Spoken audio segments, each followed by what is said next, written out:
और ऊर्जा राज्य मंत्री सोमेंद्र तोमर से न्यूज वन इंडिया ने खास बात की। इस दौरान उन्होंने कहा कि भारतीय जनता पार्टी तीसरी बार पूर्ण बहुमत से सरकार बनाने जा रही है और क्या कुछ कहा, उन्हें सुनते हैं।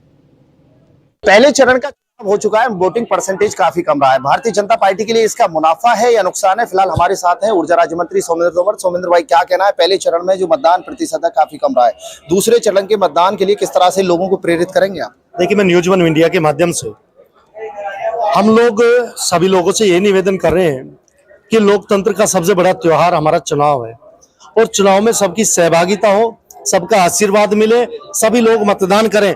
उसके लिए हम लोग एक कैंपेन भी चला रहे हैं, जगह जगह लोगों से निवेदन भी कर रहे हैं। हम जहां लोग भी जा रहे हैं वहीं पर यही आग्रह करें कि मतदान जरूर करें।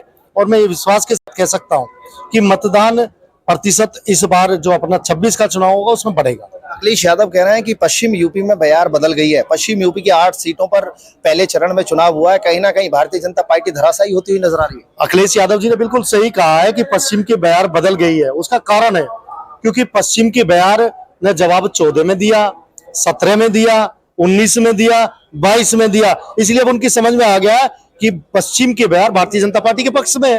कहा जा सकता है पश्चिम उत्तर प्रदेश में 2019 में जिस तरह से भारतीय जनता पार्टी को नुकसान झेलना पड़ा था, अब की बार उसकी भरपाई किस तरह से करेंगे? देखिए, हम लोग सभी जाति, सभी धर्मों को साथ लेकर, सभी वर्गों को साथ लेकर, पिछली बार जिस तरह से गठबंधन बना सपा और बसपा का, और मैं कह सकता हूं देखिए बहन जी बड़ी नेता है, उनका जनाधार है, उसके कारण ही कुछ सीटों पर हम लोग कुछ इस तरह का जो जातीय संतुलन रहा उसके कारण कुछ सीटें हम लोग जरूर लूज किए। लेकिन इस बार मुझे विश्वास है कि हम लोग और ज्यादा हम लोगों ने प्रयास किया, हम लोगों के बीच में जाके और ज्यादा जो मोदी जी के द्वारा किए गए कार्य, योगी जी के द्वारा जो काम हम लोगों ने लगभग 7 साल में किए, उसका परिणाम हम लोगों के लिए और पॉजिटिव रहेगा। कहा जा सकता है अखिलेश यादव कह रहे हैं कि मुख्यमंत्री योगी आदित्यनाथ मेरठ में डेरा डाले हुए हैं, प्रधानमंत्री, गृह मंत्री लगातार चक्कर लगा रहे हैं, लेकिन मेरठ की जनता अब की बार बदलाव चाहती है। देखिए, ये तो हम लोग, हमारी एक प्रक्रिया है, हमारे सभी राष्ट्रीय नेतृत्व, प्रदेश नेतृत्व, हम लोग चुनाव को चुनाव की तरह से लड़ते हैं, हमेशा से